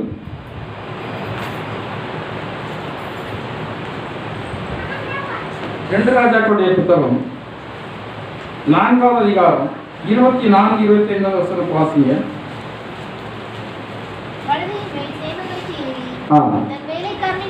தன் வேலைக்காரனை நோக்கி இதை ஓட்டி கொண்டு போ, நான் உனக்கு சொன்னால் ஒழிய போகிற வழியில் எங்கும் ஓட்டத்தை நிறுத்தாதே. போல் எங்கும் ஓட்டத்தை நிறுத்தாதே. என்ன சூழ்நிலைகள் வந்தாலும் ஓட்டத்தை வந்து நிறுத்தக்கூடாது. இன்னைக்கு அநேக கர்த்தருடைய பிள்ளைகள் ஓட்டத்தை நிறுத்தி விட்டார்கள். தேவனுக்காக வாழ்கிறதான வாழ்க்கையில இவர்கள் ஓடுவதற்கு என்னதில்லை, விருப்பம் இல்லை. நான் ஓட்ட பந்தயத்துல ஓடும்போது நிறைய இடையூறுகள் வந்து கொண்டே இருக்கும். ஆனால் நம்முடைய சிந்தை இதுலதான் இருக்க வேண்டும், லெக்கிலே தான் இருக்க வேண்டும், பந்தய பொருள் மேலதான் வந்து இருக்க வேண்டும். தேவனுடைய பிள்ளைகளாகிய நான் இந்த தேவன் நமக்காக நியமித்திருக்க அந்த நித்திய ஜீவனாகிய பந்தய பொருள் நம்முடைய லெக்கு இருக்குமானால் அந்த நன்மை மட்டுமல்ல, இந்த உலகத்தின் நன்மை நமக்கு உண்டு. அந்த உலகத்தின் நன்மை நீங்கள் தேட ஆரம்பித்தால் இதுவும் கிடைக்காது, அதுவும் கிடைக்காது. ஏனென்றால் உலகத்தினுடைய காரியங்களை தேடுகிறதான மனுஷன் ஆண்டவரை தேடுவதற்கு நேரம் இல்லை என்பான். சில ஜனங்கள் வந்து பார்த்திருக்கிற வேலை கிடைப்பதற்கு முன்னாடி, நன்மை இவர்களுக்கு கிடைப்பதற்கு முன்னாடி ஆண்டவரை ஓடி ஓடி ஓடி ஓடி வந்து என்ன செய்வாங்க, தேடுவாங்க. ஆனா வேலை கிடைத்ததற்கு பிறகு இவங்க சொல்லுவாங்க, ஆண்டவரை தேடுவதற்கு எனக்கு என்ன இல்லை. அப்ப ஆண்டவர் என்ன நினைப்பார் தெரியுமா? இவனுக்கு போய் எதை கொடுத்தோங்க, இவனுக்கு போய் வேலையை கொடுத்தாங்க. கொஞ்சம் வயல்கள் வந்து ஆண்டவர் கொடுத்ததற்கு பிறகு ஆராதனை நடந்ததுக்கு அவங்க போய் வயல்கள் தனி வச்சுட்டு இருப்பாங்க, இல்ல வயலை போய் கொத்தி கொடுத்துட்டு இருப்பாங்க. சில கிறிஸ்தவர் அப்படி இருக்கிறாங்க, போய் இருப்பாங்க. அப்படி நீங்கள் தேவனை தேட வேண்டியதான வேலையில அங்க போய் இந்த காரியங்களை கவனித்துக் கொண்டிருந்தால் எவ்விதமாக உங்களுடைய வாழ்க்கையில நன்மைகள் வரும், ஆசீர்வாதங்கள் வரும், உயர்வுகள் வர வர நன்மைகள் வர வர அந்த நன்மையை தந்ததான தேவன், உயர்வை தந்ததான தேவன், நீங்க என்ன செய்ய வேண்டும் என்று நினைக்கிறாரோ அது ஆண்டவரிடத்துல கேட்டு செய்யலன்னா ஆண்டவர் தந்ததான எல்லா நன்மைகளையும் குறித்து என்ன செய்வார்? மனஸ்தாபப்படுவார். மனுஷனை உண்டாக்கினதற்காக ஆரம்பத்தில் ஆண்டவர் என்ன செய்தார்? மனஸ்தாபப்பட்டார். நல்லாதான் உண்டாக்கினார். டெய்லி போய் விசாரிச்சார் ஆண்டவர். இவனுடைய இருதயம் வந்து எதுக்காக இயங்கினது? அன்புக்காக இயங்கினது தான். மனுஷனுடைய இருதயம் ஆணும் சரி பெண்ணும் சரி எதுக்காக இயங்கக்கூடியது? அன்புக்காக வந்து இயங்கக்கூடியது. பார்த்தார் இயேசு கிறிஸ்து அங்க அந்த தோட்டத்துக்கு போகும்போது இவன் ஆர்வமாக எதிரவன் வருவான். கொஞ்சம் கற்பனை பண்ணி பாருங்க. டெய்லி அவர் போகும்போது, ஏன்னா சுத்தி பார்க்க எல்லாம் மிருகங்களா இருக்கிறது. அவனுடைய சாயலாக யாருமே இல்லை, எல்லாம் மிருகங்களா இருக்கிறது. அவனுடைய சாயலாக யாருமே இல்லைங்க. இவனுக்கு பார்த்து பேசி பழகுறதுக்கு யாருமே இல்லை. இப்போ ஆண்டவர் வந்து வருகிறார். ஆண்டவர் வரும்போது இவன் எதிரா போய் அவஇடத்துல இருந்து நேரத்தை செலவழித்து பேசி கொடுத்து ஆண்டவர் பார்த்தாரு. எல்லாம் சரிதான், முன்னக்கூட்டி எல்லாத்தையும் உண்டாக்கிட்டோம், ஆனா ஒன்ன உண்டாக்காம விட்டுட்டோம். யார ஏவாளை உண்டாக்காம இருக்கோம். உலகத்திற்கு ஏவாள் வந்து ரொம்ப முக்கியம்னு யார் நினைச்சிருக்கிறார்? ஆரம்பிச்சுக்கொண்டுதானே. ஏவாள்னா யாரு? பெண்கள். பெண்கள் ஒவ்வொரு இடத்துக்கும் ரொம்ப அப்படிதானே, குடும்பத்துக்கு ரொம்ப குடும்பத்தின் விளக்குன்னு தானே சொல்லுவாங்க. இது விளக்கா இருக்க வழக்கா இருக்கான்னு தெரியல. குடும்பத்திற்கு விளக்கு யாரலாம்? பேர் என்னது? மனைவிக்கு நிறைய பேர் வந்து முன்னோர்கள் வச்சிருக்கிறாங்க. இல்லத்து அரிசி இல்லை, இல்லத்து அரசி. மனை யாழ், மனை வி, அது எல்லாம் ஒவ்வொரு வந்து அர்த்தம் இருக்கிறது. ஆனா இதெல்லாம் இன்றைக்கு பெண்கள் வந்து அறிந்த படம் இல்லை. பெண்கள் எதையுமே நினைக்கிறது இல்லை. தான் வாழணும், தன்னுடைய காரியம் நடக்கணும், தான் நினைச்ச மாதிரி எல்லாரும். அது பெண்கள்கிட்ட ஒரு பெரிய வீக்னஸ் இருந்தான்.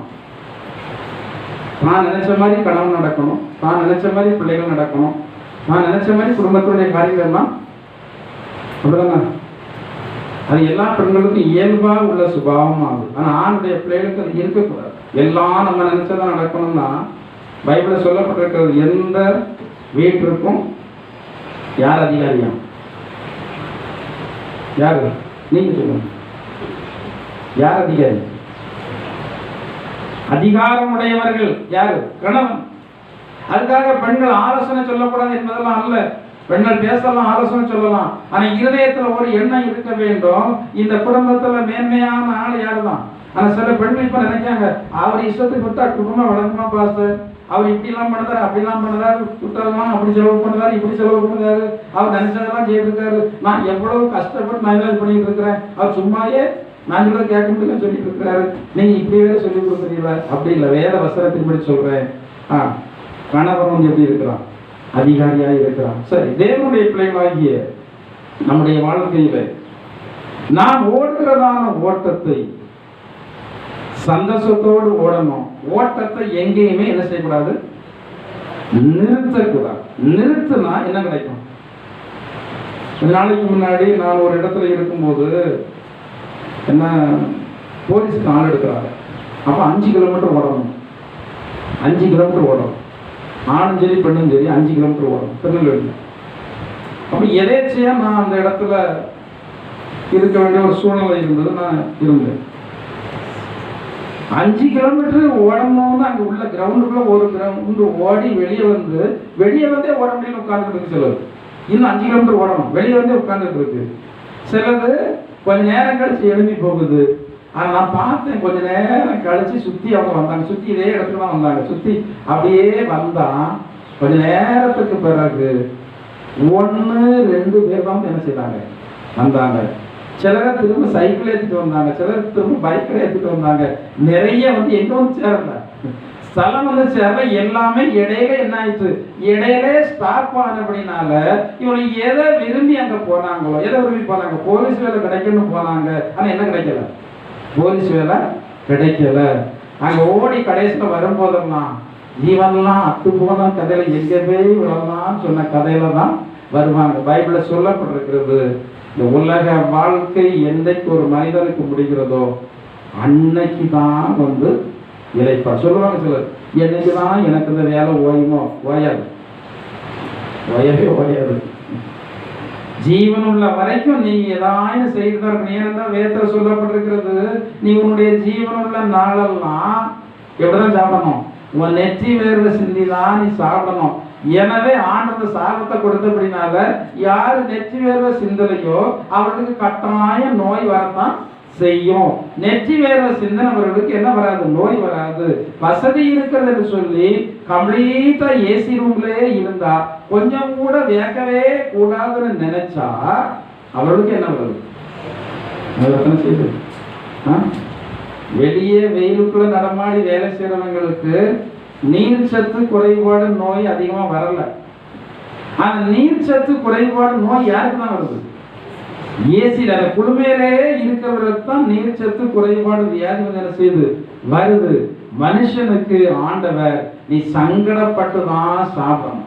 அப்ப நம்முடைய வாழ்க்கையில சங்கடம் வருகிறது என்பதற்காக நாம ஆண்டவரை தேடுகிறத, கர்த்தருக்கான காரியங்களை செயல்படுவத நாம ஸ்டாப் பண்ணிட்டா நமக்கு என்னதான் கிடைக்கும், தோல்வி தான் கிடைக்கும். ஓட்டத்தை நிறுத்தப்பட்ட வாசிங்க கலாத்தியர்கள் நிறுவம், வாசிங்க கலாத்தியர்கள் நிறுவம் 5ஆம் அதிகாரம் 7ஆவது வசனத்தை வாசிங்க. சத்தியத்திற்கு கீழ்ப்படியாமற் போக உங்களுக்கு தடை செய்தவன் யார், நன்றாக ஓடினீர்களே. அப்ப சொன்ன பவுல் சொல்றார், கலாத்திய பட்டணத்துல சபையுடைய விசுவாசிகளை பார்த்தா சொல்றாரு, நீங்கள் நன்றாய் ஓடினீர்களே, நன்றாக ஜெபித்தீர்கள், நன்றாக ஆராதனை செய்தீர்கள், நன்றாக ஆண்டவருக்காக உழைத்தீர்கள், நன்றாக உங்களால் இயன்ற வரைக்கும் ஆண்டவர் பேர் 4 பேருக்கு சொன்னீங்க, கத்தருக்கத்தான காரியத்தை நீங்கள் நன்றாகத்தான ஓடுனீங்க. இப்போ உங்களுக்கு ஓட்டத்தை நீங்கள் ஓட விடாமல் உங்களை தடை செய்தவன் யார், உங்களுக்கு நீங்க கேள்வி கேட்கணும். ஆராய்ச்சி வரவிடாமல் பண்ணது யாரு, யாரு யார்தான் பண்றா, நான் தான் பண்றேன். சில வேளைகள் சில மனுஷர்கள் பண்றாங்க, போற அதாவது நல்ல காரியத்தை செய்யறவங்களை அந்த காரியத்தை செய்யாதவங்க என்ன செய்வாங்க, கெடுப்பாங்க. ஆராதனைக்கு நேரத்தோடு வராதவங்க, லேட்டா வர்றவங்க அவங்க கூட இன்னும் கோஷியை சேர்ப்பாங்க. ஏன்னா தனியா அவங்களுக்கு வர்றது கொஞ்சம் கஷ்டமா இருக்கும். நம்மளோட 4 பேர் இருந்தா பாஸ்ட் பண்ற பிரச்சனை நம்மளை குத்தா 4 பேர் சேர்ந்தாலும் குத்தம் அப்படின்னு நினைப்பாங்க. இடநாள் கூட்டத்துக்கு வராதவங்க அடுத்த ஞாயிற்றுக்கிழமை போய் ஜோம்னா காணாதான். என் பைபிள் சொல்லப்பட்டிருக்கிறது ஒவ்வொரு செயல்பாடுகளுக்கும் என்ன உண்டு, எப்போ அறியலாம். அந்த கூட்டம் தவறாம வந்தவங்களை எப்போ அறியலாம்னா வயசு காலத்தில் அறியலாம். அவங்க சுகர்கள் ஆண்டு கொடுத்துருக்க போங்க, நீங்க சில சபைகளை போய் பாருங்க. அதாவது இந்த குண்டு சட்டிக்குள்ளேயே நீங்க இருக்கிறதுனால சபைன்னா என்ன, விசுவாசினா யாரு, ஊழியக்காரங்கன்னா யாரு, கிறிஸ்தவ ஜீவனா என்ன, நிறைய பேருக்கு என்ன செய்யல தெரியல. வேற சபைகளை போய் பாருங்க, எப்படியெல்லாம் அவர்கள் வருகிறார்கள் என்று சொல்லி வந்து பாருங்க. அங்க எப்படியெல்லாம் கூட்டம் கூட்டமாக ஜனங்கள் வந்து ஜெபம் பண்ணும்படியாக போறேன்னு சொல்லி பாருங்க. ஒவ்வொரு குடும்பத்தோடைய ஆசீர்வாதத்திற்காக நிறைய இடங்கள்ல பெண்கள் கூடி கூடி ஒவ்வொரு வீடுகள்ல ஜெபம்றாங்க, ஒவ்வொரு வீடுகள்ல ஜெபம்றாங்க. நீங்க எத்தனை பேர் இருக்கிறீங்களா, வாரந்தோறும் ஒவ்வொரு வீட்டுல நீங்க மட்டும் கூடி ஜெபம்லாங்க ஆசீர்வாதத்திற்காக, அந்த குடும்பத்தினுடைய ஆசீர்வாதத்திற்காக. அந்த குடும்பத்துல இருக்கிற பிரச்சனையை கேட்டு நீங்க ஜெபம்லாங்க, அதுக்கு பாஸ் வரணும்னு அவசியம் இல்லையே. இத்தனை பேர் இருக்கிறீங்களா அல்லவா, ஒவ்வொரு வாரத்துல ஒரு நாள், அப்ப ஒரு டேன் வரும்போது 1 மாசமோ 2 மாசத்துக்கோ ஒரு நேரம் ஒரு டேன் வரும் அல்லவா, அது உங்களுக்கு ஆசீர்வாதம் தானே. ஏன் வந்தாலும் உங்களால செய்ய முடியவில்லை, உபவாச கூட்டத்தில் நீங்க வீட்டுல இருந்தாலும் ஏன் உங்களால் வர முடியவில்லை, அது உங்களுக்கு ஆசீர்வாதம் தானே. அது என்ன கேடு, அந்த உபவாச கூட்டத்தில் உங்களுக்கு என்ன வந்து எதுவும் உங்களுக்கு கேடான்னு சொல்லி தர்றாங்க, எதுவும் உங்களுக்கு இடையூறான காரியங்களை செய்யறாங்க இல்லையே. நீங்கள் ஆண்டவரை தேடுவதற்கு தான் அதெல்லாம் எப்படி இருக்கிறது, ஏதுவாக வந்து இருக்கிறது. சிலரை ஓட்டத்தை என்ன பண்ணுவாங்க, சிலர் தடை பண்ணுவாங்க, சிலர் வழிமறிப்பாங்க. வேதத்துல அமலேக்குன்னு ஒரு ஜாதியை குறித்து ஆண்டு ஒரு காரியத்தை மைண்ட்ல வச்சிருந்தார். ஒவ்வொருவரையும் நினைக்கும் போது ஒவ்வொரு காரியத்தை ஆண்டு மனசுல வச்சிருப்பார். இந்த அமலேக்க ஆண்டவர் மனசுல வச்சிருந்தார். அவர் என்ன சொல்றாருன்னா, இஸ்ரவேல் ஜனங்கள் கானானுக்கு நேரா போகும்போது இந்த அமலேக்கு என்ன கொடுத்திருக்கும் நியாயத்துக்கு சொல்ல போனா, அந்த இஸ்ரவேல் ஜனங்களுக்கு அந்த அமலேக்கனுடைய ஜாதியான உறவு முறைதான். அவர்கள் இவருடைய சந்ததியில ஒரு பகுதி தான். ஆனா இவர்கள் என்ன செய்திருக்கணும், இந்த இஸ்ரவேல் ஜனங்களுக்கு அப்பமும் தண்ணீரும் கொடுத்து அவர்களுக்கு உதவி செய்திருக்கணும், விடாய்த்தவர்களுக்கெல்லாம் நன்மை செய்திருக்கணும். இவர்கள் என்ன செய்தார்களாம், அவர்கள் அந்த கானான் தேசத்துல பிரவேசிக்க விடாமல் என்ன மறிச்சாங்களாம், வழி மறிச்சாங்க. நீங்க போகக்கூடாது, இந்த வழியை விட மாட்டேன், இந்த தண்ணீர் கிடையாது, இங்க அப்பம் கிடையாது, இந்த பக்கத்திலே வரக்கூடாது என்று சொல்லி வழிமறித்த செய்கையை உன் தேவனாகிய கர்த்தர் இங்க வச்சிருக்காரு, மனசுல வச்சிருக்காரு. நீங்க ஒரு ஆள் கெட்டு போனா அது உங்க சம்பந்தப்பட்ட காரியம். கர்த்தருக்கான காரியத்தில் நீங்கள் பலரை கெடுத்தா அதற்கான தண்டனை பன்மடங்காக உங்களுக்கு என்ன செய்யும். நீங்கள் கெட்டு போனா அது உங்களுக்கு ஆண்டவருக்குரியது. ஆனா மற்றவர்களை நாம் கெடுத்த நல்ல காரியத்துக்கு ஊக்கம் கொடுங்களேன். ஆராதனைக்கு வராதவங்களை போய் சந்திக்கல. நிறைய சபைகளில் ஆராதனைக்கு வராதவர்களை போய் சந்திக்கிறது பாஸ்டர் இல்ல, யார் சந்திப்பா? நீங்க ஆராதனைக்கு வராதவங்கலாம் நான் போன் போட்டு கேட்க வேண்டியது இருக்கிறது. நீங்க யாரும் கேட்ட மாதிரி அவங்க யாரும் இடத்துல சொல்லல, ஏன் ஆராதனைக்கு வரவில்லை என்று சொல்லி யாரும் என்கிட்ட சொல்லல. கர்த்தருக்கான காரியத்துல கொஞ்சம் சோர்ந்து போய் இருந்தா நீங்க அவர்களை மறுபடியும் ஆலோசனை கொடுத்து அந்த ஓட்டத்துல அந்த பந்தய சாலையில திரும்பவும் ஓடுகிறவர்களாக அவ்வளவு என்ன செய்ய வேண்டும், விட வேண்டும். சத்தியத்திற்கு விரோதமாக நீங்கள் சிந்திக்கவோ செயல்படவோ கூடாது. யாராவது அப்படி சிந்தித்தால் நாம் அவருடைய மனதுல நல்ல யோசனையை போட்டு அவர்களுக்கு இருக்கிற தேவையில்லாத சிந்தனைகள் எல்லாத்தையும் என்ன செய்யணும், எடுத்துடணும். கர்த்தருக்கு எடுத்த காரியத்துல யாரு தடை செய்தாலும் நீங்கள் கேட்கவே கூடாது. அப்படி இருந்தாலும் தான் நீங்கள் பெற்றுக்கொள்ள முடியும். 2 தீமோத்தேயு 4ஆம் அதிகாரம் 10ஆம் வசனத்தை வாசிங்க.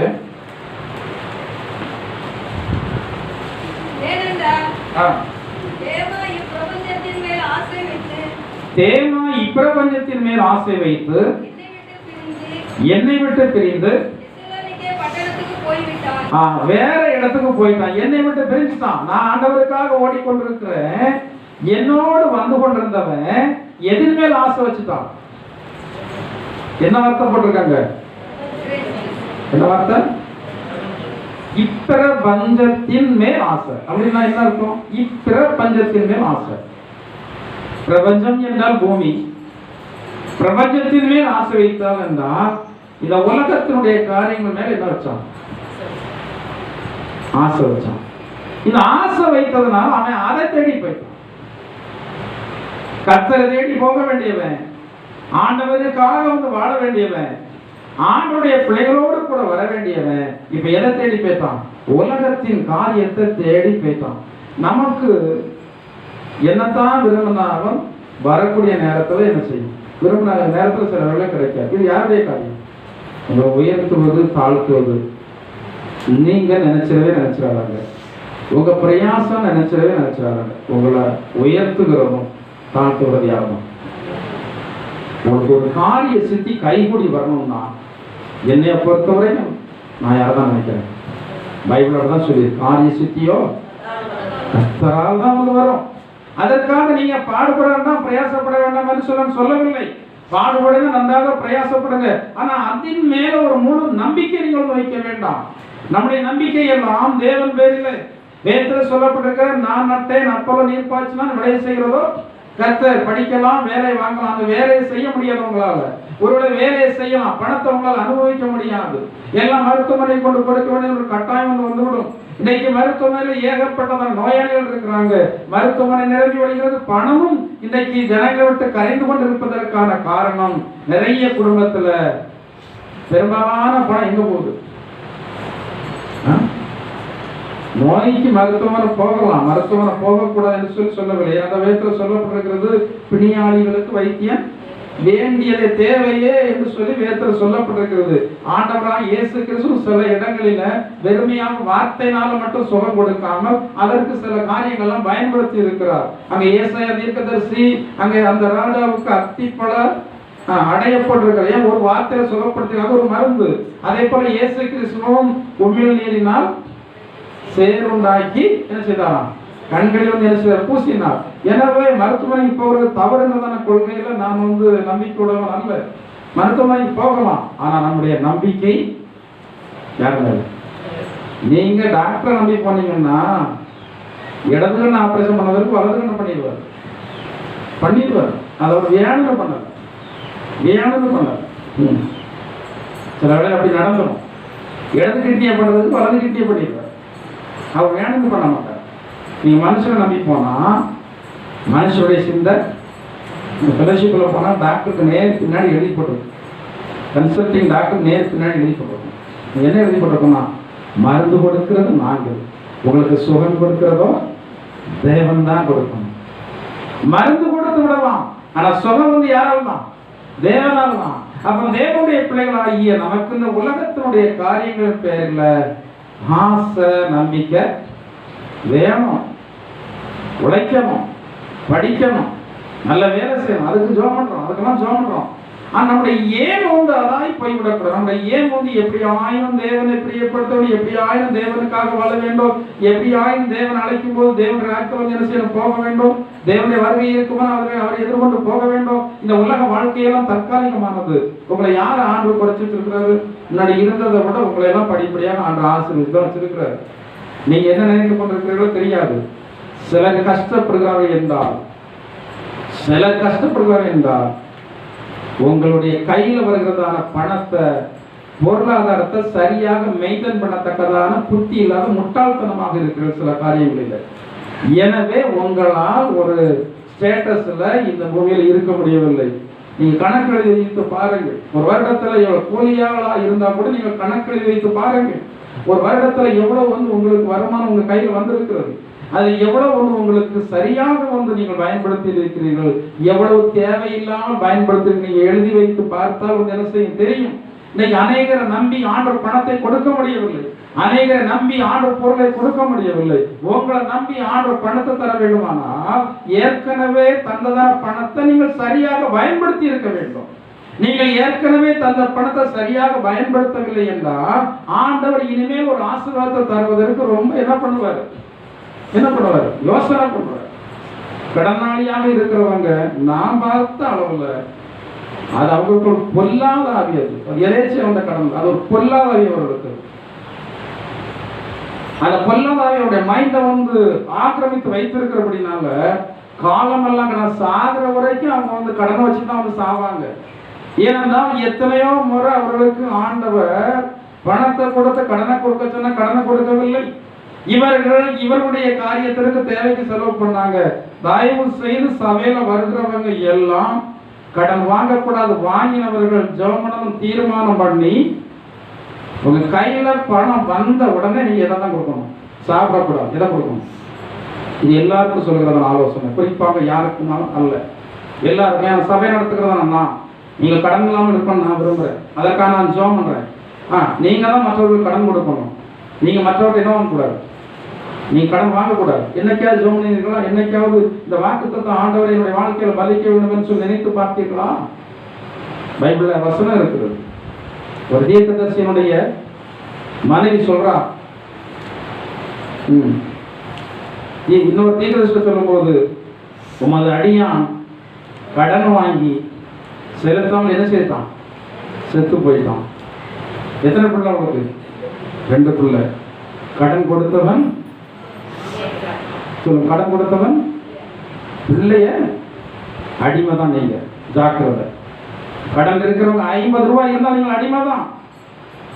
சவுடன் பேச்சு நீங்க பேசலாம், ஆனா நீங்க என்னதான் அடிமை தான். நீங்க முதல்ல தீர்மானம் பண்ண வேண்டும். நான் வாங்க மாட்டேன், தீர்மானம் பண்ணணும். ஆண்டவர் என் கையில வந்த உடனே நான் அதை தான் கொடுப்பேன், தீர்மானம் பண்ணணும். ஜெபம் பண்ணுங்க.